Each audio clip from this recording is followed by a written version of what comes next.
ये सरकार में बैठे हुए लोगों को हो क्या गया है। सरकार चलाना है और सदन चलाने की जिम्मेवारी सरकार की होती है। विपक्ष तो जनता की आवाज होती है। तो जनता की आवाज को, विपक्ष की आवाज को सत्ता पक्ष चाहती है कि वो बहुमत से सरकार में है तो दबा दें। ये संभव नहीं है। हर चीज के लिए ये विपक्ष पर, कांग्रेस पर दोष देते हैं। तो सरकार में रहकर ये क्या कर रहे हैं? तो सरकार पूरी तरह से अपनी नाकामी को छुपाने के लिए ये सब ड्रामेबाजी और नौटंकी कर रही है। केंद्र की सरकार पूरी तरह से नकारा और निकम्मी साबित हो रही है। उन्होंने ये भी कहा है कि कांग्रेस पार्टी के जो नेता हैं राहुल गांधी, वो जिस तरीके से व्यवहार कर रहे हैं सदन में, उनके नेता भी उसी तरीके का व्यवहार कर रहे हैं और हम लोग सब लोकतांत्रिक पार्टी है और लोकतांत्रिक तरीके से काम होना चाहिए। देखिए, ये सब जितना ज्ञान देते हैं बीजेपी वाले, सरकार में ये बैठे हैं। राहुल गांधी जी लीडर ऑपोजिशन है लोकसभा में, तो वो अगर किसी मुद्दे पर जनहित के लिए सवाल खड़े करते हैं तो ये राहुल गांधी पर सवाल खड़े कर रहे हैं। अरे अपनी सरकार की बताइए ना क्या है उपलब्धि। ये सबसे काम नहीं चलने वाला है। अब विपक्ष मजबूत है और जनता के सवालों का जवाब सरकार को देना पड़ेगा। तेजस्वी यादव ने कटिहार में कहा कि 94 लाख परिवार ऐसे हैं जिनकी आय 6,000 से कम है। जाति आधारित सर्वेक्षण जो हुआ उसमें ये पता चला। अब जिस तरीके से हमारी सरकार आएगी, हमने माई बहन मान योजना का कहा है, जिसमें 2500 रुपये माँ बहनों को मिलेंगे, 400 रुपये पेंशन योजना बढ़ा के 1500 मिलेगा, 200 यूनिट बिजली फ्री की जाएगी।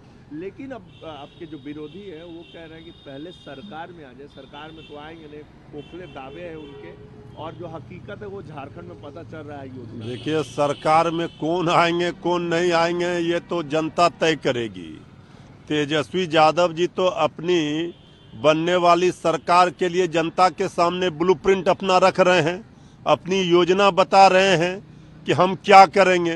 और सरकार में बैठे लोग क्या कर रहे हैं? उनका नौकरी छीन रहे हैं। नौजवान नौकरी मांगने जा रहा है तो लाठी और थप्पड़ मार रहे हैं। किसान परेशान, मजदूर परेशान, नौजवान, माता बहन सब परेशान है महंगाई की मार से। देखिए, पूरा किचन का, रसोई घर का बजट ही माताओं बहनों का गड़बड़ा गया है। और तेजस्वी यादव जी के माई बहन मान योजना से तो पूरी सरकार बिहार की एनडीए की घबरा गई है। तो सरकार में बैठे लोगों की विदाई का समय है। जो कहना है कह लें, लेकिन 2025 में तेजस्वी ही आएंगे, ये पक्का है। मुख्यमंत्री नीतीश कुमार प्रगति यात्रा पे कल से निकल रहे हैं। तेजस्वी यादव ने इसे अलविदा यात्रा बताया। अब आपके विरोधी कह रहे हैं कि अलविदा तो उनका तय होगा और हम जब डिसाइड करेंगे तब अलविदा कर देंगे। नहीं, अब वे सत्ता में बैठे लोग क्या अलविदा करेंगे। तेजस्वी यादव जी को तो सबसे बड़े दल के रूप में बिहार की जनता ने चुना है और 2020 के चुनाव में सबको पता है। तो ये 2 नंबर 3 नंबर पार्टी वाले क्या अलविदा करेंगे। ये यात्रा, इस सरकार की विदाई यात्रा, अलविदा यात्रा है। और आदरणीय मुख्यमंत्री जी की तो तबीयत अभी नासाज थी। अब कल वो जाते हैं या नहीं जाते हैं इस पर भी संशय है, चूंकि सारे कार्यक्रम वो रद्द कर दिए हैं। तो जो भी करें, अब बिहार की तो दुर्गति हो गई है। अब प्रगति की बात इस सरकार में बैठे लोगों के मुंह से शोभा नहीं देता है। जनता अब इस दुर्गति को बर्दाश्त नहीं करेगी और इस डबल इंजन की एनडीए सरकार की विदाई 2025 में करेगी। बीपीएससी अभ्यर्थियों से भी कल देर रात तेजस्वी यादव मिलने पहुंचे। कटिहार से लौटते ही सीधे पहले वो अभ्यर्थियों। अब कहा जा रहा है कि अभ्यर्थियों को गुमराह न करें, उनकी मांगों को लेकर बातचीत हो रही है। अपराधियों की तरह अभ्यर्थियों को ट्रीट कर रही है, व्यवहार कर रही है ये सरकार। ये क्या समझ लिया है?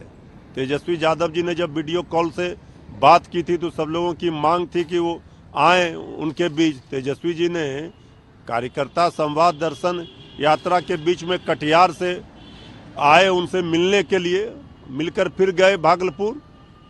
तो ये सत्ता में बैठे लोग अन्याय कर रहे हैं, जुल्म ढा रहे हैं और ये ज्ञान दे रहे हैं किसी पर जुल्म नहीं होने दिया जाएगा। न्याय दिलाकर तेजस्वी यादव जी रहेंगे। बिहार में फिर से अपराधी घटनाएं हो रही हैं। कल दानापुर में गोलियों की तरतराहट से पूरा दानापुर सुन्न हो गया। अपराधियों का तांडव तो रुकने का नाम ही नहीं ले रहा है, और ये सरकार जब तक रहेगी तब तक अपराधियों का तांडव नहीं रुक सकता है। ये शासन प्रशासन का, सरकार का इकबाल समाप्त हो चुका है। तो अब ये सरकार जाने में ही बिहार की सबकी भलाई है।